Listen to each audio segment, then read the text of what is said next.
Adrienne McCall était âgée de 21 ans lorsqu'elle a violemment été assassinée le soir de la Saint-Valentin, en 2002, dans la ville de Calgary, au Canada. Son corps a été retrouvé sur la route 292, près de Nanton, un petit village situé dans la province de l'Alberta. Son petit ami de l'époque, Stéphane Parent, avait éveillé les soupçons des enquêteurs. Cependant, faute de preuves concrètes, l'affaire a dû être classée. Mais le 17 février 2018, soit 16 ans après les faits, Stéphane Parent va officiellement être accusé du meurtre et arrêté par la gendarmerie de la couronne canadienne. Son procès a débuté le 13 septembre 2021, et après un mois de procès et 2 heures de délibération, le jury a rendu sa décision. Coupable de meurtre au second degré. J'ai passé plusieurs semaines à enquêter pour connaître tous les détails de cette affaire. Période durant laquelle j'ai pu aller à la découverte des différents lieux en lien avec le crime, là où des preuves incriminantes ont été retrouvées. De son côté, Stéphane Parent clame qu'il est innocent alors que toutes les preuves se dressent contre lui. Alors, qu'est-il arrivé le soir du 14 février 2002 ? Et quel rôle Stéphane Parent a-t-il réellement joué dans cette affaire ?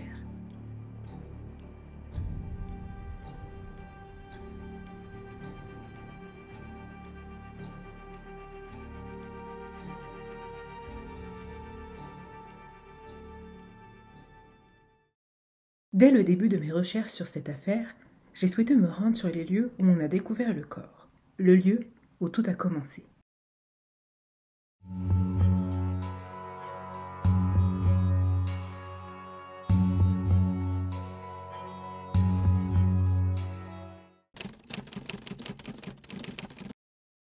L'affaire Adrienne McCall a débuté le 17 février 2002 quand Donald Lowy, un fermier de la région, a découvert le corps d'Adrienne allongé face contre terre dans ce fossé de la route 292.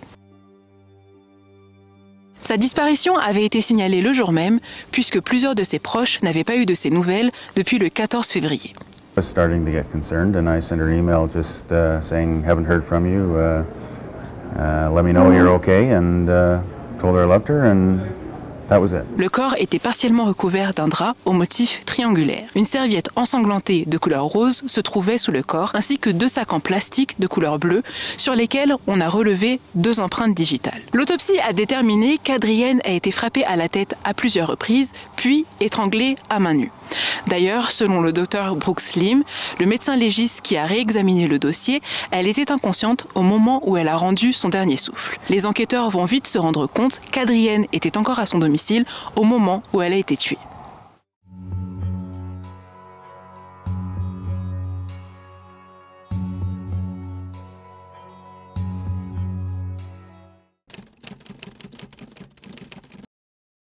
La totalité des preuves matérielles retrouvées sous et sur le corps d'Adrienne McCall provenaient de la maison de ville qu'elle occupait avec son beau-père à Killarney-Glencourt dans la ville de Calgary. Tout d'abord, le drap au motif triangulaire qui recouvrait le corps faisait partie du même set que celui retrouvé dans la chambre de la victime. La serviette rose ensanglantée semblait également provenir du même ensemble que celui retrouvé dans la salle de bain du domicile de Calgary. Enfin, sous l'évier de la cuisine ont été retrouvés des sacs en plastique bleu identiques à ceux retrouvés dans le fossé où a été découvert le corps. Stéphane Parent, qui était son petit ami de l'époque, a été suspecté dès le début de l'enquête. Selon les proches d'Adrienne, il n'avait rien d'un enfant de cœur et il s'était déjà montré plusieurs fois violent envers elle. Afin de comprendre la relation entre Stéphane et Adrienne, il faut remonter à l'an 2000, le moment où tout a commencé.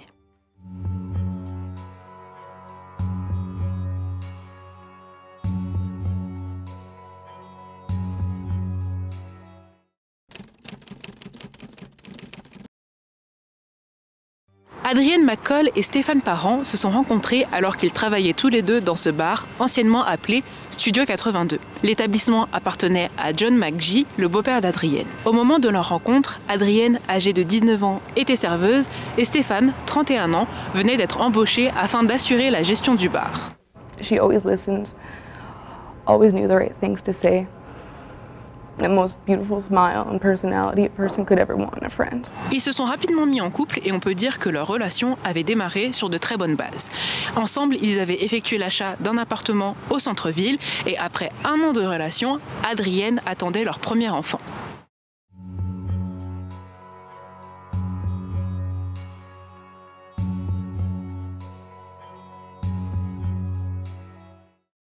Des anciens collègues du couple ont rapporté que Stéphane et Adrienne se disputaient beaucoup, notamment sur leur lieu de travail. Et il arrivait même à Stéphane de se montrer très violent envers Adrienne, et ce, qu'il y ait du monde ou pas. Par exemple, une collègue a raconté qu'un jour, lors d'une dispute, Stéphane aurait saisi Adrienne par la gorge, ce qui lui aurait laissé des énormes bleus sur le cou. Blair McCall, qui est le père d'Adrienne, révèle que Stéphane avait de nombreuses fois levé sa main sur sa fille, et ce, même quand elle était enceinte. Et d'ailleurs, la grossesse d'Adrienne est un des événements qui est venu perturber la vie du couple parce qu'elle ne s'est pas passée comme prévu. Avant le terme de sa grossesse, Adrienne a malheureusement perdu l'enfant et a dû accoucher d'un bébé mort-né. Bien évidemment, cette épreuve a été très dure pour le couple, notamment pour Adrienne, qui a eu du mal à se remettre de cette épreuve, et Stéphane, pendant cette période, était aux abonnés absents. En fait, il en aurait eu marre d'entendre sa copine se plaindre de tristesse par rapport à la perte de cet enfant, et il aurait décidé de prendre des vacances dans les Caraïbes parce qu'il avait besoin de prendre l'air. Et à ce moment-là, Blair McCall a profité du fait que Stéphane soit hors du pays pour essayer de convaincre sa fille de porter plainte contre lui et surtout de le quitter. Mais Adrienne a toujours refusé de le faire. Après la tragique perte de leur bébé, le couple a pris la décision de démissionner de leur travail respectif au Studio 82 et cette situation a engendré de nombreux problèmes financiers. Ils n'arrivaient plus à payer le loyer et ont dû rendre l'appartement qu'ils venaient d'acheter dans le centre-ville de Calgary. Ils ont dû ensuite déménager dans une très vieille maison en location puisque le loyer de celle-ci était un petit peu plus dans leur budget. Mais malgré tous les efforts, la relation a continué à s'envenimer au point où Adrienne a préféré retourner vivre chez son beau-père. À partir de ce moment-là, on peut clairement dire que la relation entre Stéphane et Adrienne est devenue très instable. Ils ont commencé à se séparer, puis à se remettre ensemble, puis à se reséparer et à se remettre ensemble. Mais aussi, ils ont commencé à se voir en secret, tout simplement parce que la famille d'Adrienne n'approuvait pas la relation avec Stéphane et ne voulait pas entendre parler de Stéphane. Donc, comme on dit, pour vivre heureux, vivons cachés. Adrienne, pour je ne sais quelle raison, l'appel de l'amour peut-être, ou pour d'autres raisons, a décidé de rester avec Stéphane, ou de se remettre en tout cas avec Stéphane, malgré l'avis négatif de sa famille. À ce stade de l'affaire, on a une victime, avec un corps retrouvé dans un fossé, mais aussi un suspect idéal. La question qu'on se pose à ce moment-là, c'est dans quelles conditions Adrienne McCall a-t-elle été tuée? Eh bien, on va y venir. Mais avant cela, revenons au jour qui a précédé la disparition d'Adrienne.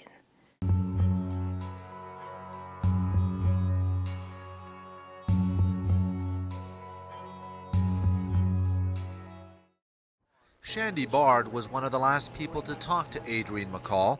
They talked on the phone February 13th, 2002, the day before she disappeared. Well, what was she planning for the day? Going to the dentist, things like that. Just that was about it. That was her big plan, going to the dentist that day. Shandy affirme qu'Adrienne devait avoir une journée plutôt banale le 13 février 2002. Mais un autre témoignage va venir dévoiler que ce jour-là, les choses avaient commencé à prendre une tournure plutôt étrange pour Adrienne. Peu avant son décès, Adrienne avait retrouvé un emploi de serveuse au Benny's Breakfast.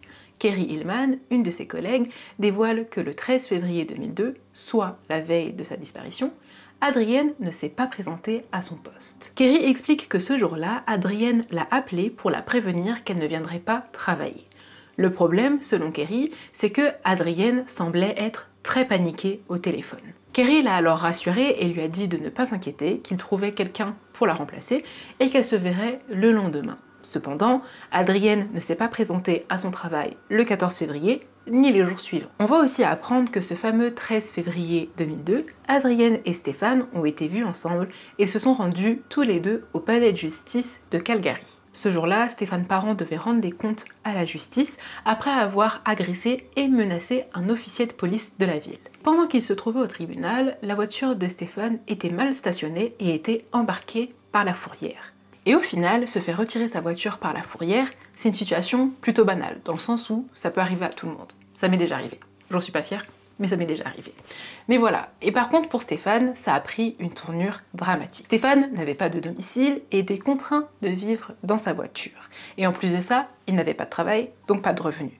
Donc ça veut dire qu'il n'avait pas les moyens de pouvoir récupérer sa voiture à la fourrière, mais aussi qu'il se retrouvait sans domicile et qu'il allait devoir dormir dehors. Donc plus de moyens de locomotion, plus d'endroits où dormir.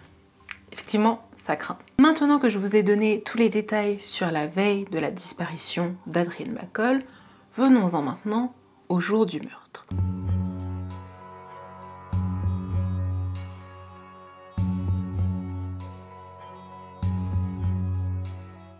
Le meurtre d'Adrienne serait survenu le 14 février 2002 à son domicile, donc dans la maison de ville qu'elle partageait avec son beau-père John McGee. Et il faut savoir que John McGee ne se trouvait pas à Calgary à ce moment-là, mais il était aux États-Unis pour un séjour de golf. Il avait alors laissé son domicile et son véhicule à la disposition d'Adrienne. Et pour rappel, Stéphane avait interdiction de mettre les pieds dans le domicile de Killarney Glencourt, donc il en va de soi qu'Adrienne a tout simplement profité de l'absence de son beau-père pour faire venir Stéphane dans la maison. Le soir du 14 février 2002, une énième dispute aurait éclaté entre Stéphane Parent et Adrienne McCall. Et durant cette dispute, Stéphane Parent s'est une nouvelle fois montré physiquement violent envers Adrienne et l'aurait frappé plusieurs fois à la tête. Stéphane a frappé Adrienne tellement violemment sur la tête qu'elle en a eu un traumatisme crânien. Selon l'autopsie, Adrienne n'avait pas de traces de défense sur le corps, comme par exemple des ongles cassés. Elle n'avait pas non plus ni drogue ni alcool dans son organisme. Donc le médecin légiste en a conclu qu'elle était inconsciente lorsqu'elle a été étranglée par Stéphane Parent. Après l'avoir étranglée, Stéphane Parent a ensuite placé le corps d'Adrienne dans le coffre de la voiture de son beau-père et a ensuite conduit plus de 90 km au sud de Calgary pour aller jeter le corps. Et après avoir abandonné le corps dans un fossé de la route 292, Stéphane Parent s'est dirigé à l'aéroport afin de prendre la fuite.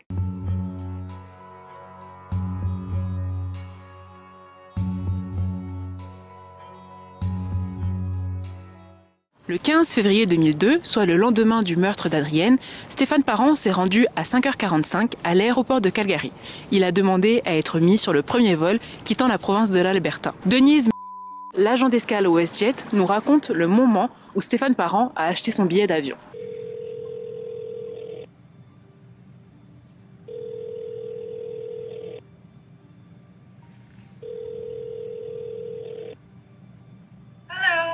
Hi, how are you, Denise? Good, how are you? I'm fine, thank you. Thank you so much for your time. Just a quick question. Is that okay if I'm recording this call? Yes. Yes? Okay, thank you very much. From 2000 and 2002, you worked as a WestJet employee, right? And Yes. you were working the morning Stéphane Parent went to the airport to leave Calgary on February 15th, right? Yes. Okay, so could you just explain? Just to be clear, Yeah. so it's, like I don't remember the date, but if you say it's February 15th, I'll go with that. Like I just know it was in 2002. Oh, okay, great. Yes, this is a date that I found from the trial, so I think it's accurate. Yeah. Oh, yeah. You know what? You're right. I don't know where that thing is. I have okay, yep, that's fine. That's fine. It's on there because it's on the ticket somewhere, and I had Oh, they had a printout of the ticket or like of the receipt. the So receipt. you're right. Yeah, so probably I just don't remember the Okay, It's like that- 20 years ago.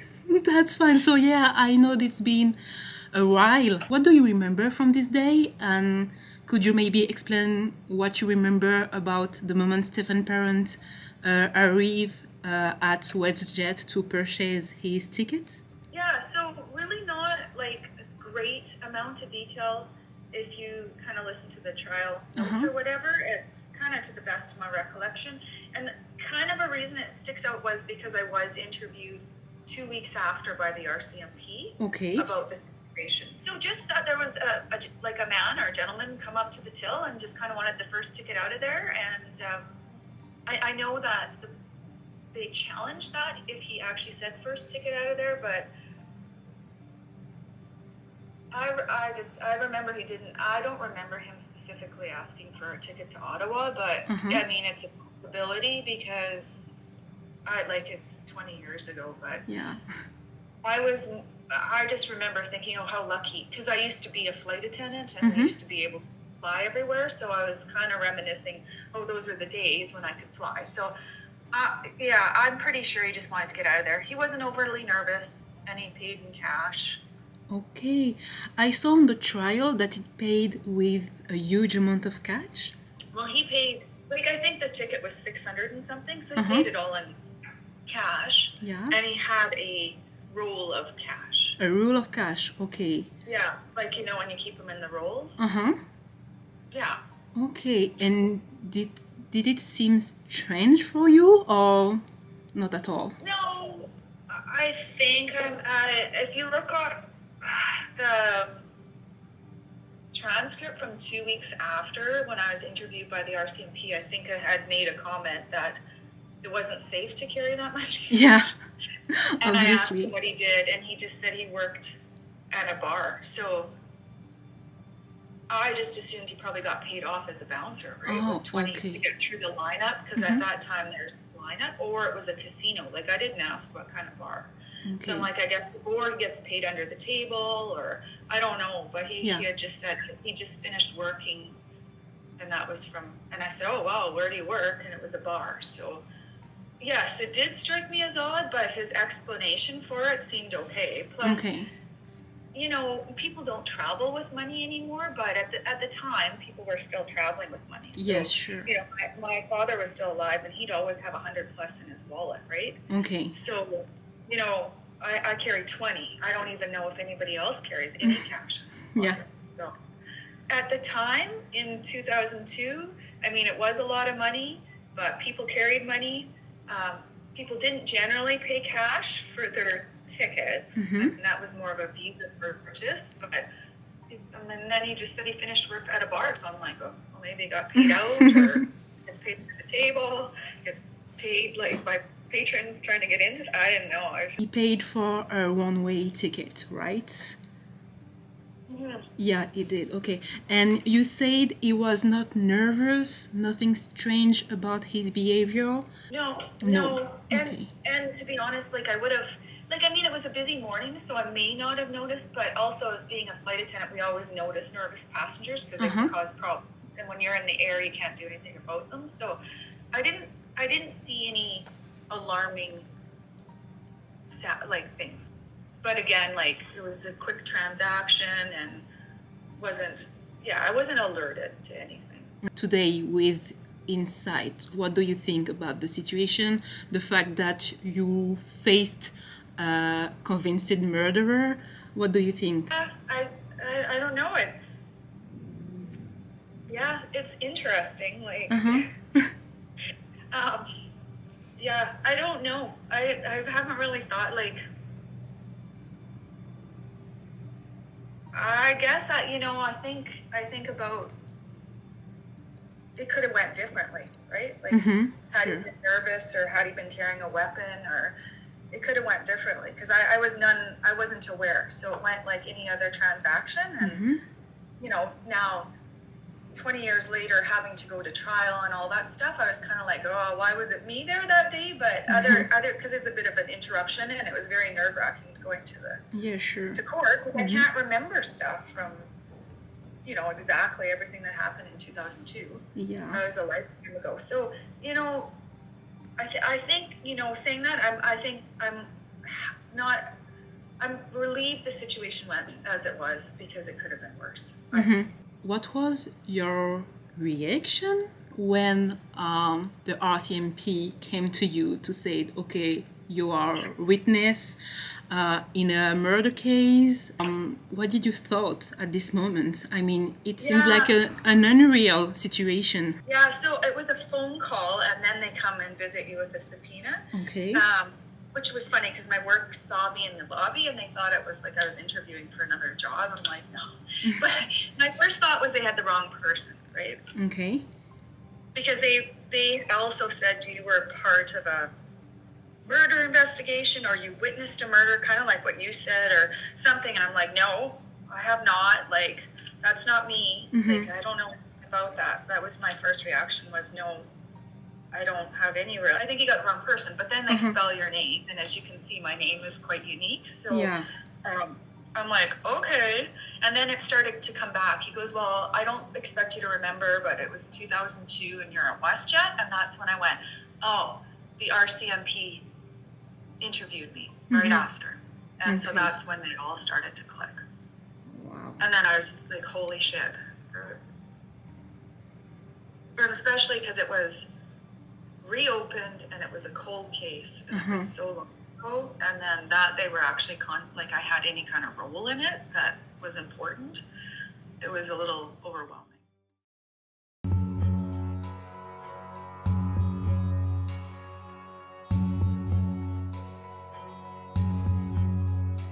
Les enquêteurs ont retrouvé garée sur le parking de l'aéroport la Mercury Marquis noire appartenant au beau-père d'Adrienne. Le véhicule n'était pas verrouillé et le trousseau de clés se trouvait encore à l'intérieur. À l'intérieur du coffre ont été retrouvés à la fois l'ADN de Stéphane Parent ainsi que les sandales qu'Adrienne portait été comme hiver. De plus, à 2 stationnements du véhicule, on a retrouvé un jean sur lesquels on a retrouvé le sang d'Adrienne ainsi que l'ADN de Stéphane Parent.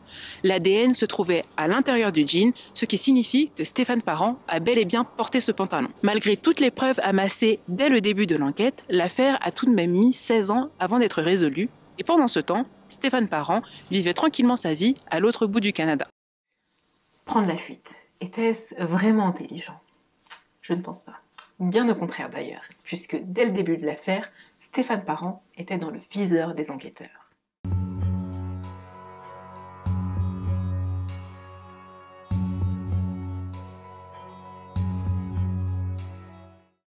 Dès le début de l'enquête sur la mort d'Adrienne McCall, Stéphane Parent avait été considéré comme le principal suspect. Recently, we traveled to Ottawa, which would be probably the 3rd trip that I've made to Ottawa. The other 2 trips were to talk to him, that we were unable to either reach him, or when we did reach him on the phone, he wouldn't agree to speak to us. Police again hoped to talk with Parent when he was picked up on 2 unrelated arrest warrants, but the warrants were dismissed and Parent was released. To date, the 33-year-old has refused to talk.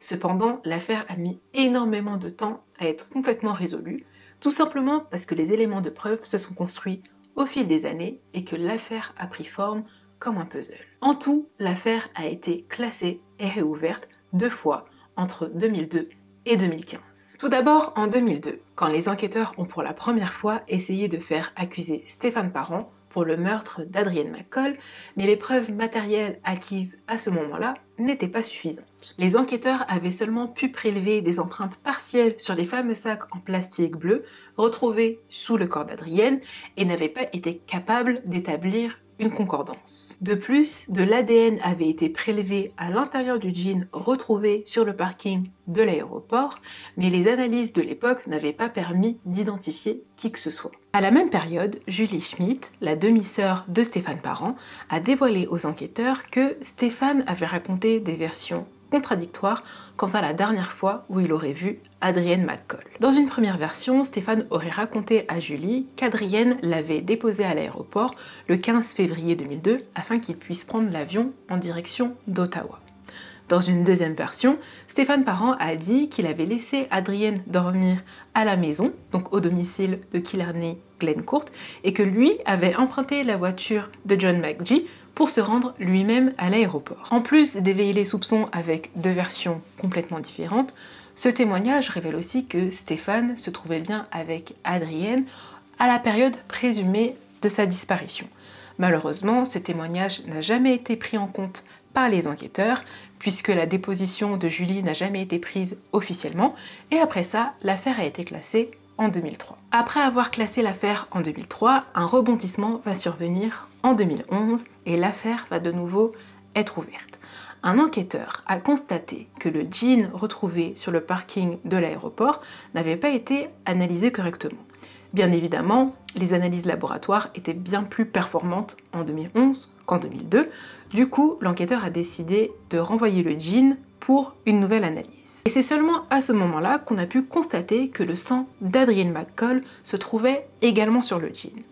Malheureusement, l'ADN qui avait été prélevé à l'intérieur du jean en 2002 restait encore inconnu. Donc ces nouvelles preuves ont relancé l'enquête et cette fois-ci, les enquêteurs ont décidé d'essayer d'obtenir des aveux de la part de Stéphane Parent, puisque bien évidemment, c'était le seul et unique suspect qu'ils avaient dans le viseur depuis 2002. Les enquêteurs ont été très loin pour essayer d'avoir ces aveux, ils ont même été jusqu'à mettre en place l'opération Mr Big.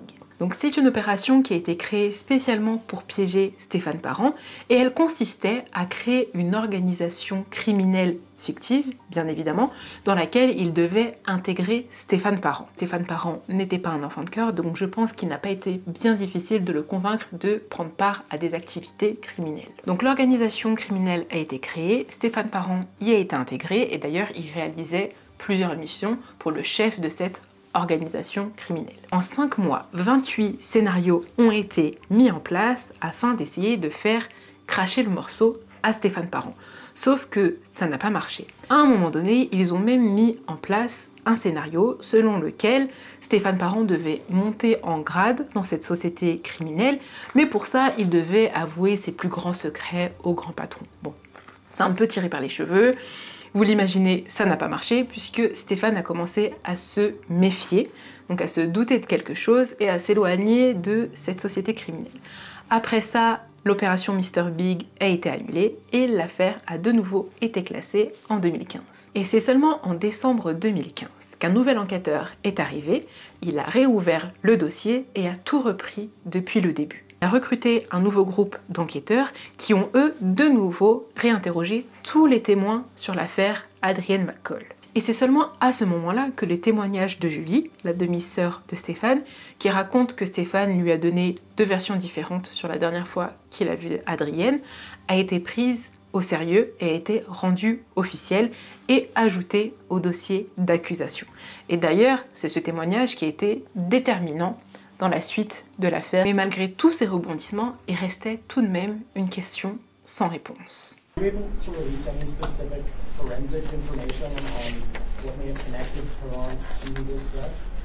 Now, I mentioned that there were some advances in forensic technology that we've seen, of course, over the 16 years since the murder occurred.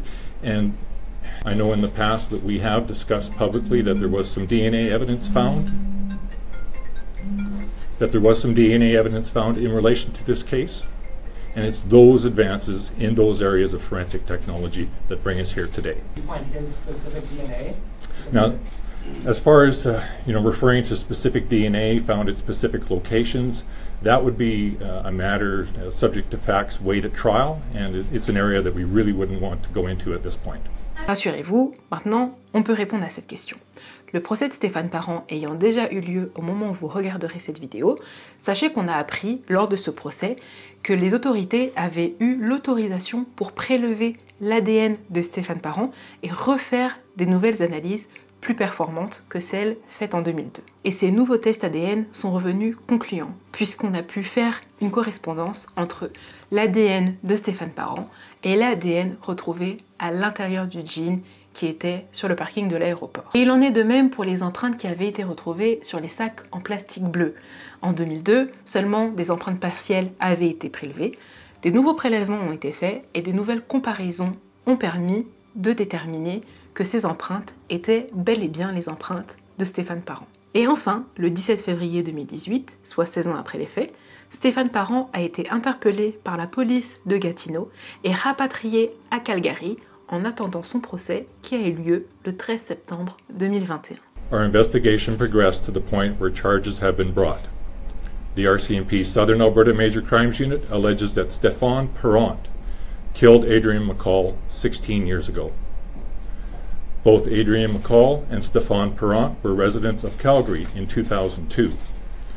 Stéphane Parent purchased a one-way ticket to Ottawa shortly after Adrienne's murder, and he has resided in the Ontario and Quebec regions ever since.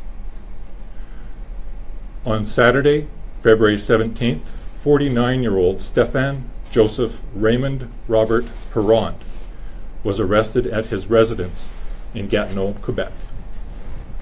Stéphane Parent has been charged with second-degree murder, and he is being transported back to Calgary today.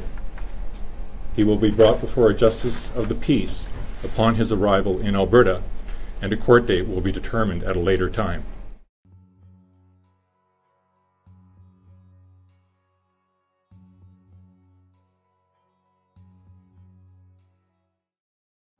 Le procès de Stéphane Parent a débuté le 13 septembre 2021 au sein du palais de justice de Calgary. Au total, 35 témoins ont été appelés à la barre et aucun d'entre eux n'avait quelque chose de bien à dire au sujet de l'accusé. Il a été décrit comme un homme violent, contrôlant et peu sympathique. Lors du procès a été dévoilé le passé de Stéphane Parent. Cet ancien joueur de football américain avait déjà fait l'objet de plusieurs arrestations pour avoir frappé des agents de sécurité ou menacé des agents de police. Il semble même que Stéphane Parent ait bien failli faire une seconde victime après le meurtre d'Adrienne. Alors ça, c'est un élément hyper important et je me dois de vous donner plus de détails à ce sujet. Cette femme qui a voulu conserver son anonymat a avoué avoir été en couple avec Stéphane dans le milieu des années 2000. Ils se sont rencontrés alors qu'ils travaillaient dans le même restaurant et elle était 18 ans plus jeune que Stéphane. Mais au moment de leur rencontre, Stéphane lui avait menti sur son âge et pas que. Stéphane, ce petit coquinou, ne s'est pas contenté de lui mentir que sur son âge, il lui a également menti sur tout son passé. Il lui a dit qu'il venait d'une très grande famille italienne, ce qui est faux, bien évidemment, et aussi qu'il avait fait de grandes études de psychologie, ce qui était également faux. La jeune femme l'a décrit comme un joueur compulsif qui dépensait tout son argent dans les paris sportifs. À un moment, elle a même remarqué que ses pourboires et ses chèques disparaissaient, donc que Stéphane lui volait de l'argent pour pouvoir continuer à jouer. Elle ne pouvait plus supporter son comportement, donc elle a plusieurs fois essayé de le confronter, mais à chaque fois, Stéphane devenait systématiquement très agressif et violent. Elle a dû de nombreuses fois cacher ses yeux au beurre noir, il lui arrivait de souffrir de côtes cassées, et Stéphane lui infligeait même des punitions extrêmes. Donc par exemple, après une dispute, quand il était très frustré et très énervé, il lui arrivait de la forcer à rester dehors, sans chaussures, ni manteau, en plein milieu de l'hiver canadien. Et croyez-moi, les moins 30 de l'hiver canadien, ce n'est pas une légende. Elle a subi tous ces abus jusqu'au jour où elle s'est une fois de plus disputée avec Stéphane, mais cette fois-ci, les choses allaient être bien différentes.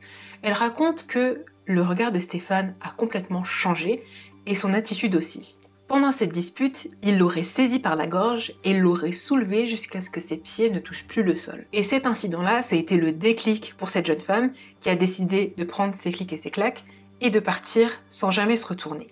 Et étrangement, je trouve que ce qu'elle décrit, ça ressemble un petit peu à ce qui est arrivé à Adrienne McCall, qui malheureusement, elle n'a pas eu la chance de partir sans se retourner. Stéphane Parent, qui a plaidé non coupable, a été condamné le 1er octobre 2021 après seulement 2 heures de délibération pour meurtre au second degré. Bien avant le procès, les proches d'Adrienne n'avaient aucun doute quant à la culpabilité de Stéphane Parent. Blair McCall, le père d'Adrienne, a d'ailleurs dit « Je n'ai jamais eu de doute, je devais juste attendre qu'il soit arrêté. Je n'ai jamais accordé de mérite à aucune des théories de complot que j'ai entendues. » Shandy Bard, la meilleure amie d'Adrienne, a également témoigné. Ça ne pouvait être personne d'autre. Il n'y a aucune autre option. Et son départ précipité pour Ottawa a complètement confirmé mes soupçons. Il a été condamné à la prison à perpétuité et la Cour doit encore déterminer combien de temps il devra passer en prison avant d'être éligible à la liberté conditionnelle. Selon la juge, cette peine devrait varier entre 10 et 25 ans. À l'annonce du verdict, Stéphane Parent a viré ses 2 avocats sur le champ et a crié à la famille d'Adrienne qu'il comptait faire appel de cette condamnation. I'm happy to see him in a small room, shackled up, not looking very good.